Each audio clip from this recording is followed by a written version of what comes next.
J'ai été élu local pendant 25 ans, élu national pendant 19 ans, et le sujet de l'eau n'était pas beaucoup porté à l'Assemblée nationale quand j'y suis arrivé. Donc je m'y suis intéressé, je l'ai porté.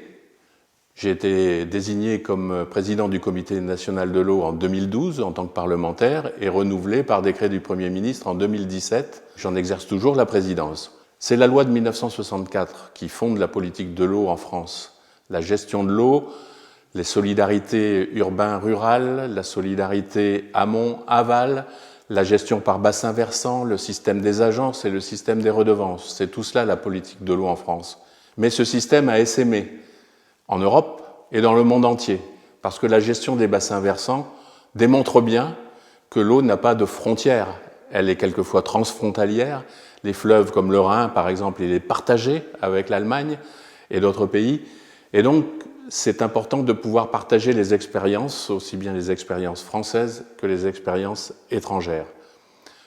Donc ce point d'intérêt, il a été doublé aussi par le processus des assises de l'eau en France, qui s'est déroulé en 2018 et 2019, et j'en étais le coordinateur général auprès du secrétaire d'État en charge.